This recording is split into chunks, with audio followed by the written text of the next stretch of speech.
안녕하십니까, 이중구 소장입니다. 이번 시간에는요, 한미 정상회담을 앞두고요, 반도체 지원법과 인플레이션 감축법 논의 가능성에 따라서 수혜가 기대되는 태양광과 반도체 관련주에 대해서 분석하는 시간을 갖도록 하겠습니다. 먼저요, 주말에 마감된 미국 증시를 살펴보도록 하면요, 다우지수가 0.07, 나스닥이 0.1% 상승을 하면서 강보합 수준이죠. 최근 글로벌 주요 증시 흐름을 보면은 인플레이션 완화로 상승한 이후에 좀 숨고르기가 나타나면서 관망하는 모습이 역력해요. 자, 하지만 국내 증시는 지난주 목요일과 금요일 낙폭이 심화됐어요. 그러면서 한 주 동안에 코스피 지수가 1%, 코스닥 지수는 3.8% 낙폭이 심화가 되면서 시장 리스크가 부각이 되는 것이 아닌가 우려감이 확산되죠. 특히요, 과열 논란 속에 있는 2차 전지 관련 주들이 낙폭이 심화되면서 이것이 시장 전반으로 불확실성이 확산되는 것이 아닌가라는 그런 우려감이 커져요. 자, 하지만 이 추세적인 하락 가능성을 낮게 보는데 그것은 외국인들의 매수세가 지속이 되고 있어요. 지난주 금요일에도 코스피 지수의 시장에 외국인들이 2,700억 순매수를 보이면서 한 주 동안에 8천억 매수죠. 선물 시장에서도 지난 한 주 동안에 2천억을 매수하고 있다. 즉 외국인들이 이탈을 하고 있지 않다는 얘기예요. 자, 또 하나 아까 말씀드린 대로 글로벌 주요 증시들이 하방 경직성을 보여주고 있어요. 자, 그러한 부분에서 국내 증시가 하락폭이 컸던 부분은 지난 3월 중순 이후 글로벌 은행들의 이 유동성 이기 이후 그죠?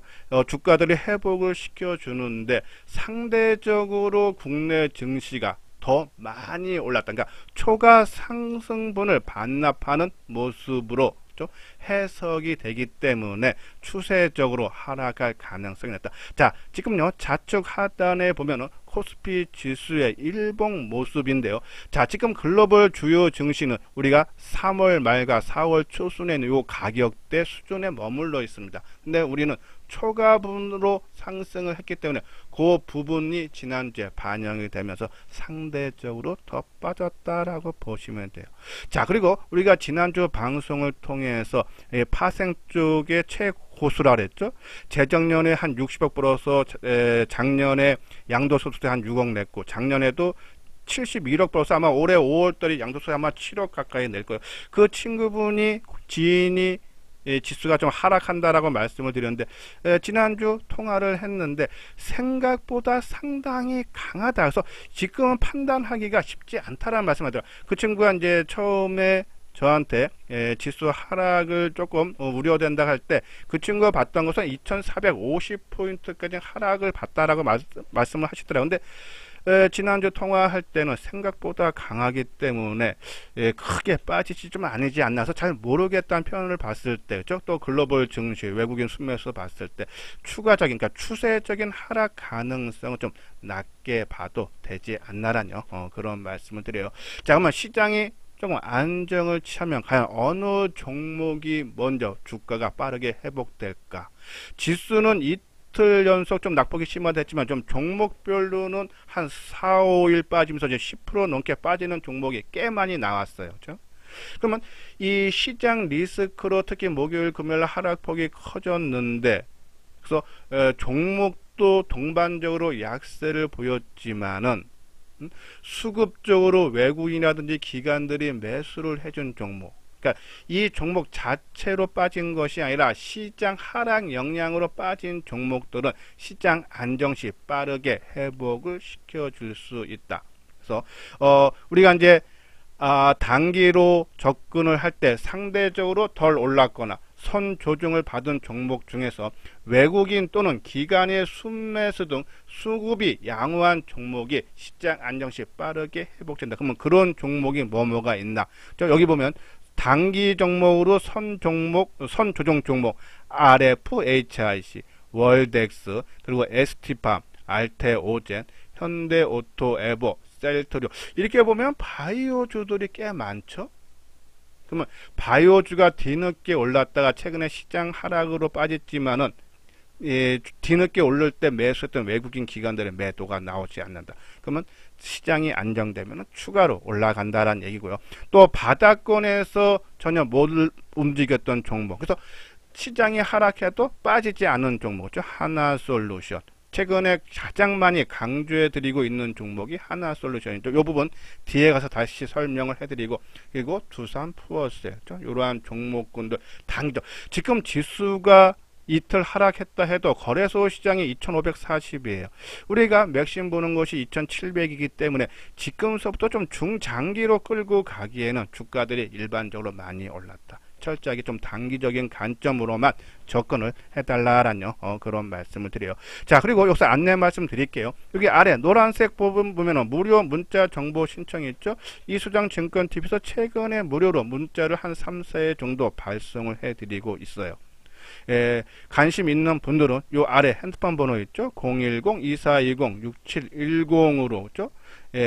무료로 문자 정보를 신청한다 하고 성함을 꼭 남겨주시면 월요일서부터 정보를 제공을 해드리도록 하겠습니다. 자, 이건 이제 장세 순환 1호. 나중에 한번 다시 말씀드릴게요. 지금 저는 현 위치가요. 지금 역금융 장세, 지금 이제 금리 인하는 거의 마지막 국면이라서 이제 역금융 장세에서 역실적 장세 한 중간쯤 왔다고 봐요. 근데 일반적으로 주가는 선행을 하기 때문에 이 실적 부분 경기가 침체가 오되 경착륙만 아니면은 이미 바닥을 좀 하락할 가능성이 있다. 그러면 추세적으로 하락할 가능성은 상당히 낮다라는 그런 말씀에서 요 부분이다라고 보시면 됩니다. 자, 요거는 이제 하나솔루션 인플레이션 감축법 수혜 최근에 가장 이수장 증권TV에서 하고 무료 문자에도 가장 강조해 드리고 있는 종목이 바로 하나솔루션이죠. 자, 하나솔루션을 강조해 드리는 이유는 태양광 부분 성장에 주목을 해야 되기 때문입니다. 미국 태양광 산업협회에 따르면요, 10년 뒤인 2033년에 미국 태양광 발전 용량이 700기가와트로서요, 2022년, 그러니까 작년보다 5배 가량이 확대가 된다는 얘기죠. 우리가 지난번 방송을 통해서도 미국 정부는 2035년까지 국가 전력의 40%를 태양광 발전으로 충당하겠다. 그러면 태양광 시장이 엄청나게 커진다는 얘기예요. 특히요, 지난번에 미국에서 발표한 인플레이션 감축법 세부 규정에 따르면요, 올해부터 미국에 공장을 둔 태양광 부품 기업이라면요, 국적에 관계없이 투자 금액의 30% 최대 세제 혜택을 준다는 얘기죠. SBS BG에 따르면은 하나솔루션 같은 경우는 최대 1조 원, OCI 같은 경우는 최대 1조 원의 세제 혜택 지원을 받을 수 있다고 추산을 했어요. 엄청난 금액이죠. 지금 하나솔루션요, 미국 주택용과 산업용 태양광 모듈 시장에서 지난해 3분기 기준으로 시장 점유율이 30%예요. 그래서 17분기, 12분기 연속 점유율 1위라는 얘기입니다. 여기에 하나솔루션은 추가로 공장 증설을 하고 있죠.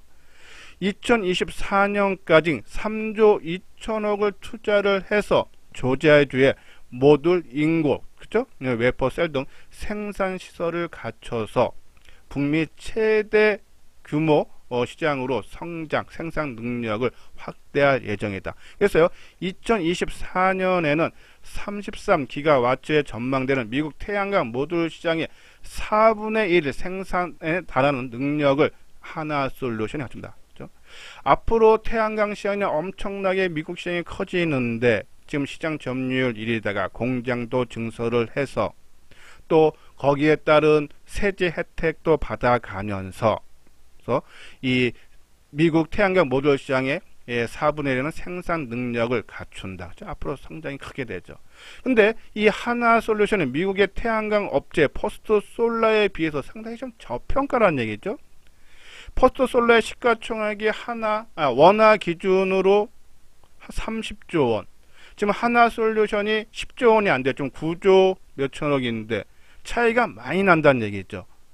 지금 이 태양광 업체 포스트솔라가 지금 이 모듈 생산량이 하나솔루션보다 좀 많지만, 그래서 정확히 말하면 포스트솔라의 전체 생산 규모의 이 하나솔루션이 한 65% 수준이지만은 증설에 따라서 2025년도에는 93% 수준까지, 그죠? 어느 정도 비슷한 수준까지 올라간다. 그러면은 하나솔루션도 시가총액 기준이 이 퍼스트 솔라 규모만큼 올라가야 되지 않나, 그죠? 뭐 20조까지만 간데도 지금 주가보다, 그죠? 배는 올라가야 된다라고 보는 거예요. 이러한 부분에서 하나솔루션의, 그죠? 수혜가 기대된다. 특히요, 제가 이제 하나솔루션은 아마 방송 오래 드시면 아닙니다. 작년에 가장 먼저 우리가 심리면을 봤을 때 가장 먼저 올라갔다. 태양광 보면 흑자 보면서 지난해 7월서부터 하나솔루션은 먼저 주가가 올라갔다가 조정을 받은 이유가 인적 분할이죠. 지난 30날, 그러니까 3월 말일날 리테일, 그러니까 백화점 부분하고 이 하나솔루션하고 9대1로 인적 분할을 했어요. 그죠? 그러면은 이 인적 분할로 인해서 거래 정지 당했다가 새로 상장이 됐기 때문에 그 물량들이 약간 엉킨 부분을 지금 풀어가는 과정이 돼서 우리가 OCI가 먼저 움직인다라는 말씀을 드렸죠. 그래서 OCI가 먼저 치고가 좀 뒤늦게 따라가고 있다. 그런 부분에서 저는 하나솔루션 올라갈 때는 따라갈 필요는 없지만 특히 한미 정상회담이 이번 주 27일 한국 시간으로 27일이면 목요일이에요. 그럼 월화수 좀 더 추가적인 상승 여력 있지 않나 단기적으로 봐도. 그래서 조정되면은 좀 받고 중장기는 아까 말씀드린 대로 지금 지수가 2550포인트 그죠? 약간 부담이 되기 때문에 좀 단중기 차원으로 하나솔루션 나중에 주가가 5만원 초반이나 깨지면 저는 중장기로 끌고 가도 충분히 가능하다 해서 하나솔루션 계속적으로 관심 갖고 자 OCI는 이번 주 27일서부터 거래 정지죠. 인적 분할을 합니다. 하나솔루션처럼 이거는 69대 31%라고 하네요. 그렇죠? 그런 부분에서 저는 OCI를 인적 분할까지 갖고 가는 것보다는 인적 분할 전에 한번 정리를 해달라라뇨. 그런 말씀을 드려서 OCI는 지금 갖고 계시는 분들 이 방송을 통해서 매수하신 분들은 이번 주 27일 전에 거래 정지 전에 한번 물량을 빠져나오는 것이 좋다라뇨. 그런 말씀드려요. 한번 차트 모양을 볼까요? 자 먼저 하나솔루션 그렇죠?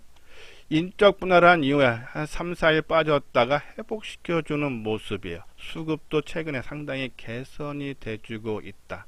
그리고 목요일날 한미 정상회담으로 인해서 또 인플레이션 간축법에 대한 논의 그러면서 기대감으로 좀 추가 상승 여력이 있지 않나. 우리가 좀 단기적으로 들어간 부분은 이번 주 한번 빠져나오는 기회로 보고 만약에 빠져나오고 나중에 5만원 밑에 내려오면 저는 중기적인 관점에서 계속적으로 물량을 모아 가달라라뇨. 그런 말씀드려요. 자, OCI는 먼저 치고 가죠. 그렇죠? 우리가 지금 먼저 말씀드린 대로 하나솔루션은 인적 분할을 해서 약간 물량이 꼬였다. 그 푸는 시간이 필요하다. 먼저 치고 가는 것이 OCI다. OCI 인적 분할 전에 거래 정지 전에 물량을 축소를 해줘야 되지 않나라뇨. 그런 말씀드려요. 자 그리고 아까 말씀드린 대로 좀 단기적으로 이번 주 시장이 안정할 때 좀 관심을 가질 종목 말씀을 드렸는데 그죠? RF, HRC. 자 주가는 28,000원대에서 24,000원까지 하락을 했는데 수급적으로 매수했던 외국인이라든지 그죠? 기관의 매도가 그렇게 많지는 않고 그죠? 개인들이 많이 사야 되는데 사지 않는다. 그러면 충분한 조정 받았기 때문에 이 24,000원을 지지선으로 좀 올라올 수 있지 않나라뇨. 그런 말씀들. 자, 셀트리온 그죠? 자, 지금 자, 저 셀트리온도 우리가 18만원 전후 또 저항인데 지금 보면 16만 5천원 지금 가격대 수준 그죠? 충분히 지지대 역할을 해줄 수 있지 않나라뇨. 그런 말씀에서 수급적으로 주가가 4, 5일 정도 하락했다. 근데 수급이 망가지지 않는다. 이러한 종목군들은 시장이 안정되면 오른다. 현대, 오토, 에버도 마찬가지다. 그리고 이 ST밥 그죠? 주가가 최근에 단기 상승에 따른 조정을 맞고 있는데 여기에 시장 리스크 하락의 영향을 맞아서 좀 좀 더 추가적인 하락을 했지만은 수급적으로 개인들의 매수세가 나오지 않는다. 이런 부분. 알테오젠도 마찬가지다. 그래서 주가는 시장 영향으로 하락을 했지만은 수급적으로 외국인 기관들의 매도가 나오지 않는 종목은 시장이 안정되면 더 빠르게 회복을 시켜줄 수 있다라는 그런 말씀드려요. 자, 월덱스 이건 이제 덜 올라가는 거죠. 아까 하나솔루션처럼 올라간 폭이 없기 때문에 남들 빠질 때도 덜 빠진다. 그죠? 누가 주가 관리를 해주고 있다라고요. 보시면 될 것 같습니다. 자, 그리고 한미 정상회담 27일 날 하나솔루션과 마찬가지로 반도체 지원법의 논의도 나오겠죠.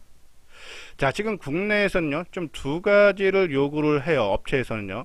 일단은 반도체 보조금 시청 관련 자료 제출 범위를 좀 축소해달라. 미국 상무부가 반도체 공정 보조금 신청 요건으로 웨이퍼 종류별 생산 능력, 가동률, 예상 수율 등 사실상 기업의 영업 기밀을 공개를 해야지 보조금이 준다라는 그런 셈인데 그 부분을 좀 축소를 해달라. 아마 한미 정상회담에서 국내에서 요구를 할 거다. 그렇죠? 거기에 따른 미국 반응. 또 하나, 한국 기업들의 중국 현지 공장에 대한 미국 기업의 반도체 장비 수출 규제 유예 기간이 9월 말로 종료가 돼요. 근데 이 부분도 아마 우리 쪽에서 요구사항이 있을 겁니다. 거기에 따른 미국 답변에 따라서 아마 이 반도체 관련 종목군들의 움직임, 특히 목요일날 한미 정상회담이기 때문에 월화수는 이러한 기대감이 충분히 내재되어 있다라고 보시면 돼요. 만약에 한미 정상회담에서 어느 정도 소득을 얻지 못한다 해도 그거는 한미 정상회담 이후다. 그죠? 그전 월화수까지는 기대감이라는 것을 우리가 가질 수 있다라고 보시면 돼요. 특히요, 좌측 하단에 보면은 삼성전자의 일봉 모습인데요. 최근에 종합지수는 하락을 했는데도 상당히 선방하고 있죠. 이 지난 1월 말과 2월 초순에 정고점을 지지 삼아 있다는 얘기예요. 그렇죠? 상당히 강하고 또 외국인들 매수 들어오고 이러한 부분에서 한번 치고 나가는 장 초반까지는 상승 흐름이 좀 나타날 수 있지 않나라는 그런 말씀드려서 반도체 관련 소재 부품 장비 만약에 한미 정상회담에서 아까 말씀 두 가지 보조금 받기 위한 신청 자료 범위 축소 또 중국에 있는 공장에 따른 장비 수출 가능성, 그렇죠? 반임 유비 이러한 부분들이 좀 어느 정도 미국에서 받아준다 그러면은 상승폭이 상당히 클 테고 만약에 받아주지 않는다면 조금 하락을 해도 주 초반에는 어느 정도 주가 기대감으로 상승할 수 있지 않나라는 그런 말씀들. 특히 삼성전자의 반도체 감산으로 인해서 하반기 반도체 업황 기대감이 크죠. 지금요 삼성전자하고 SK가 감산을 하지만은 그런 반도체 DRAM의 DDR4를 감산을 한다는 얘기예요. 작년서부터 DDR5가 생산의 주력으로 나오고 있는데 그렇죠? 이쪽 부분은 줄이지 않는다. 특히 이 DDR5가 DDR4보다 가격이 최대 50%가량 비싸기 때문에 아마 전환율이 DDR4에서 5로 전환율이 더 가속화될 수 있다라고 보시면 돼요. 자, 시장 조사업체 옴디에도 따르면요. 올해 DRAM 시장에서 DDR5가 차지하는 비중은 12%, 작년에 3%에서 4배 이상 성장할 걸로 보죠. 내년에는 27%로 늘어나서 DDR4, 지금 주력인 DDR4보다도 시장 점유율 더 높다. 그만큼 시설을 투자를 확대해서 생산을 늘리겠다는 얘기예요. 세계 최초로 DDR5를 개발한 하이닉스 같은 경우에는 작년에 이미 DDR5가 비중이 30% 정도 점유율을 차지하고 있다는 거죠. 그러면은 DDR5가 생산이 늘어나고 하면은 거기에 따른 수혜 종목, 우리가 지난주에도 말씀드렸듯이 아비코 전자를 말씀드렸죠. 이 인덕터와 저항기를 생산하는 전자부품 업체인데 이 DDR5 DRAM을 쪽에 확산이 되면은 멘탈 파워 인덕터 성장이 기대된다. 특히 DDR3에서 DDR4로 전환 당시에도 전환율이 50% 되던 해 최대 실적이 좋아졌다는 얘기예요. 그러면 올해 아까 말씀드린 대로 12% 되고 내년에 27%, 내후년에 50%가 되면은 실적은 가파르게 더 좋아지겠죠. 자, 실질적으로 영업이익이 2021년에 31억인데 작년에 113억, 올해 175억, 내년에는 배가 더블이 되는 345억, 성장이 계속 된다는 얘기입니다. 그렇죠? 그러면 아비코 전자 우리가 관심을 가져야 되지 않나란요. 그런 말씀들. 자, 한번 아비코 전자를 볼까요? 자, 아비코 전자, 그죠? 상당히 그러니까는 이 정고점 수준에서 강력한 좀 지지를 해주고 있다. 그러면 저는 어제 저점, 금요일날 저점이 12,000원인데요. 이 12,000원 내외에서는 한번 단기적인 관점으로 진입을 해줘도 되지 않나란요. 그런 말씀드려요. 자, 그리고 반도체 아까 말씀드린 대로 월화수 조금 안정을 취하고 또 삼성전자 주가 움직임이 상당히 양호한 모습이기 때문에 이 관심을 가져야 될 만한 종목, 그죠? 우리가 EUV 관련 종목에서는 SN STEC, 그죠? 그리고 후공정에서는 두산 테스나, 테스트 업체죠. 그리고 소재 쪽에서는 IS, 월덱스, 그죠? 소재 부품에는. 이러한 종목군들, 뭐 계속적으로 말씀드린 종목군들, 최근에 좀 주가 변동성은 있지만은 저는 반도체 쪽에서는 이러한 종목군 중에 한 종목은 반드시 포트폴리오에 구성을 해달라라는 그런 말씀을 드려서 반도체 관련 종목군들 지속적으로 다시 한번 이러한 종목군도 움직임 볼까요? 최근에 좀 주가가 조정을 받는 모습이었지만요. 한번 볼까요? 자, 먼저 ISC, 그쵸? 최근에 지수 하락과 맞물리면서 한 4, 5일 정도 하락했는데 지지선에서 좀 반등을 주는 모습, 또 아까 말한 한미 정상회담으로 좀 반등이 충분히 나올 수 있지 않나. 원익 QNC, 그쵸? 그리고 SN STEC, 그리고 두산 테스나, 월데스, 이러한 종목군들 중에서 한 종목을 선정을 해서, 그죠? 아니면 아비코 전자 새롭게 진입하시는 분들은 이러한 종목군들 중심으로 우리가 포트폴리오에 꼭 구성을 해달라라는 그런 말씀을 드립니다. 자, 오늘 현대투자의 정혜원 유료 안내죠. 아까 앞부분에서 말씀드린 부분은 무료 정보로 개인적으로 발송을 해드리는 부분이고, 이거는 현대투자연구소 많은 전문가분들과 의논을 통해서 종목을 엄선을 해서 발송을 해드리는 거다. 그래서 좀 돈 내고 당당하게 바꾸고 싶고 또 중소형 종목군들이 좀 최근에 저희들이 엄선을 하고 있어요. 그러한 종목군들 같이 해보고 싶다 하시는 분들은 내용 읽어보시고 요 아래 핸드폰 번호로 문의를 주시면 되겠습니다. 예, 이것으로써요 이소장 증권TV를 마치도록 하겠습니다. 끝까지 시청해 주신 분들 좋아요, 구독 꼭 눌러주시기 바랍니다.